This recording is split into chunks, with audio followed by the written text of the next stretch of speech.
आज 22 मई 2023 दिन सोमवार है। वेलकम बैक सुप्रभात न्यूज एमपी। चलिए देखते हैं मध्य प्रदेश की छोटी एवं बड़ी खबरों को। 10वीं 12वीं के छात्रों के लिए अच्छी खबर, जल्द जारी होंगे रिजल्ट। आज सोमवार को अधिकारियों की महत्वपूर्ण बैठक।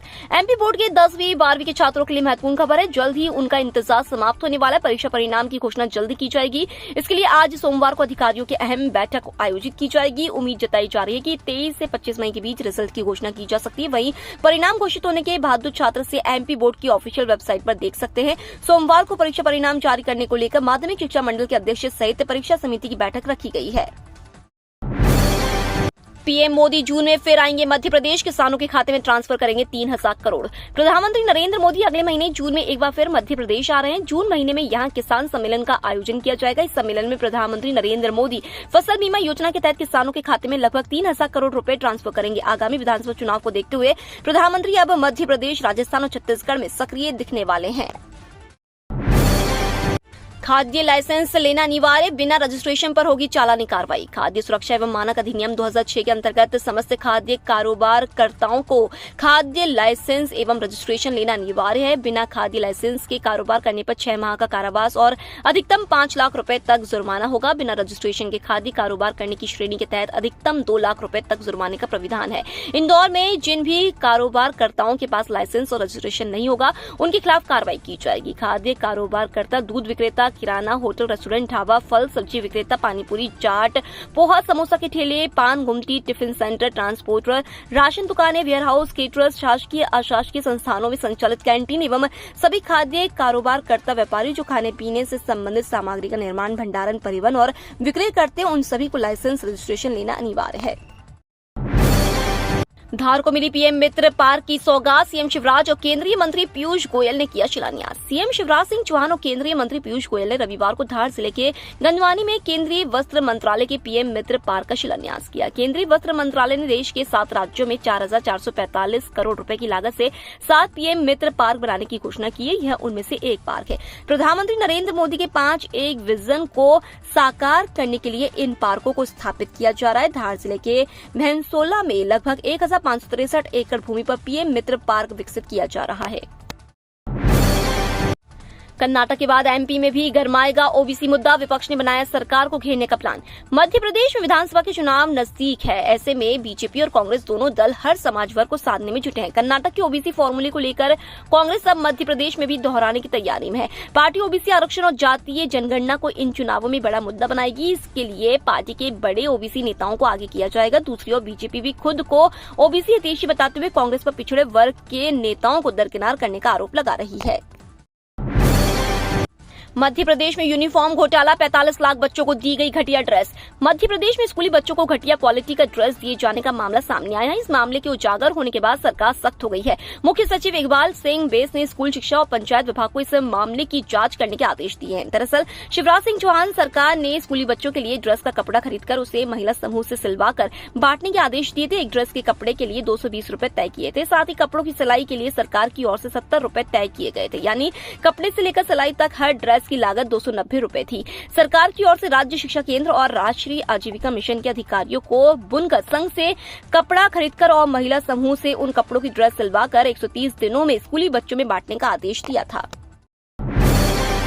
अस्पताल सील करने की चेतावनी देने के बाद भी जमा नहीं की फायर एनओसी। स्वास्थ्य विभाग ने 150 से अधिक निजी अस्पतालों को नोटिस जारी कर फायर एनओसी जमा करने को कहा था, लेकिन अब तक 30 अस्पतालों ने ही जमा की है।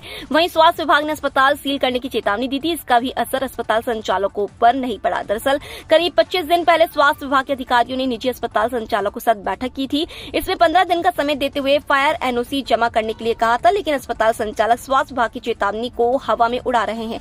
निजी अस्पतालों में आगजनी की घटना से सुरक्षा के पुख्ता बंदोबस्त करने के उद्देश्य से फायर एनओसी की मांग की जा रही है।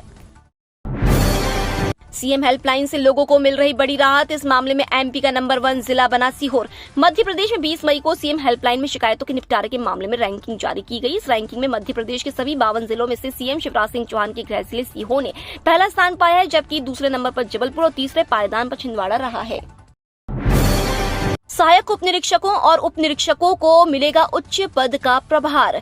मध्य प्रदेश पुलिस के सहायक उप निरीक्षक और उप निरीक्षकों को उच्च पद का प्रभार दिया जाएगा। पदोन्नति पर सुप्रीम कोर्ट से रोक होने की वजह से पदोन्नति के पात्र अधिकारी कर्मचारियों को उच्च पद का प्रभार देने की वैकल्पिक व्यवस्था बनाई गई है। पुलिस मुख्यालय ने हर श्रेणी के लिए अलग अलग छानबीन समिति का गठन किया है। इसमें पदोन्नति के पात्र पुलिस कर्मियों की सूची बनाई जा रही है। पदोन्नति के बाद रिक्त हुए पदों पर भर्ती और नए नियम बनने पर पदोन्नति की जाएगी।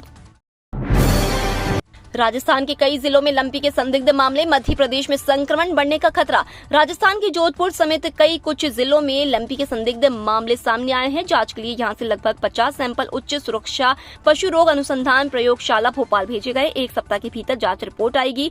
मध्य प्रदेश में पहले से ही लंपी के मामले मिल रहे हैं, पर राजस्थान में केस बढ़ते हैं तो मध्य प्रदेश में संक्रमण बढ़ने का खतरा रहेगा। इसे देखते हुए पशु चिकित्सा संचालनालय ने सभी जिलों को अलर्ट करते हुए केंद्र सरकार द्वारा निर्धारित दिशा निर्देशों का पालन करने के लिए कहा गया है। इंदौरी मना रहे सिंगल यूज प्लास्टिक का विदाई समारोह। स्वच्छता के मामले में इंदौर छक्का लगा चुका है और 7वीं बार भी यह ताज शहर के सिर पर सजे। इस दिशा में नगर निगम द्वारा लगातार प्रयास किए जा रहे हैं। पूरे शहर को सिंगल यूज प्लास्टिक से मुक्त बनाना भी इन्हीं में से एक प्रयास है। इसके प्रति लोगों में जागरूकता लाने के उद्देश्य से एक विशेष कार्यक्रम का आयोजन दशहरा मैदान में किया गया है, जिसका नाम पोहा पार्टी रखा गया है। यहाँ पर सिंगल यूज प्लास्टिक का विदाई समारोह मनाया जा रहा है और इंदौरी पोहे की दावत के साथ खेलकूद, नाच गाना, व्यायाम भी करवाया जा रहा है। अब जहाँ पोहे का नाम आ जाए वहाँ इंदौरी ना हो, ये भला कैसे हो सकता है? जब लोगों को इस बारे में जानकारी लगी थी कि सिंगल यूज प्लास्टिक को विदाई देने के लिए पोहा पार्टी रखी जा रही है। मध्य प्रदेश में भाजपा जनता को दिग्विजय सिंह सरकार की बदहाली कराएगी याद। कांग्रेस के वरिष्ठ नेता और पूर्व मुख्यमंत्री दिग्विजय सिंह एक बार फिर भाजपा के निशाने पर है। दरअसल मध्य प्रदेश की सियासत में दिग्विजय सिंह कांग्रेस से ज्यादा भाजपा के लिए कारगर माने जाते रहे हैं। अब तो कांग्रेस में वही एकमात्र ऐसे नेता बन गए हैं जिनके खिलाफ शिवराज सरकार की तलखी हमेशा बनी रहती है और भाजपा भी मुखर रहती है। चुनाव नगरीय निकाय से लेकर विधानसभा या लोकसभा का क्यों ना हो, दिग्विजय के कथित खराब कार्यकाल को भाजपा याद न दिलाए, ऐसा हो नहीं सकता। यही वजह है कि भाजपा प्रदेश कार्य समिति में भी दिग्विजय सिंह छाए रहे। बढ़ेगी वंदे भारत की गति। 18 सितंबर से 7 मिनट पहले आएगी ग्वालियर। भोपाल के रानी कमलापति रेलवे स्टेशन से दिल्ली के हजरत निजामुद्दीन स्टेशन के बीच चलने वाली मध्य प्रदेश की पहली वंदे भारत एक्सप्रेस का समय 18 सितंबर से वीरांगना लक्ष्मीबाई स्टेशन, झांसी, ग्वालियर और आगरा कैंट पर बदल जाएगा। रेलवे बोर्ड ने शनिवार को इन तीनों स्टेशनों पर रुकत ट्रेन के समय में मामूली बदलाव संबंधी समय सारणी जारी कर दी है। भोपाल से झांसी और हजरत निजामुद्दीन से ग्वालियर के बीच में इस ट्रेन की गति को बढ़ाया जाएगा। इस कारण ट्रेन वर्तमान समय से 7 मिनट पहले ग्वालियर पहुंचेगी। बाल श्रवण उपचार योजना में छूटे बच्चों का चिन्हांकन 1 जून से। राष्ट्रीय बाल स्वास्थ्य कार्यक्रम में संचालित बाल श्रवण उपचार योजना के छूटे बच्चों का चिन्हांकन कर उपचार सुनिश्चित किया जाएगा। इस संबंध में एमडी एनएचएम ने जिलों के सभी मुख्य चिकित्सा एवं स्वास्थ्य अधिकारियों को आवश्यक निर्देश दिए हैं। आशा कार्यकर्ता अपने क्षेत्र में 1 अप्रैल 2023 की स्थिति में 4 वर्ष से कम आयु के श्रवण बाधित बच्चों का 1 जून से 30 जून 2023 तक चिन्हांकन करेगी। इनमें आंशिक रूप से श्रवण बाधित और संदेहास्पद रूप से परिलक्षित बच्चों का चिन्हांकन किया जाएगा।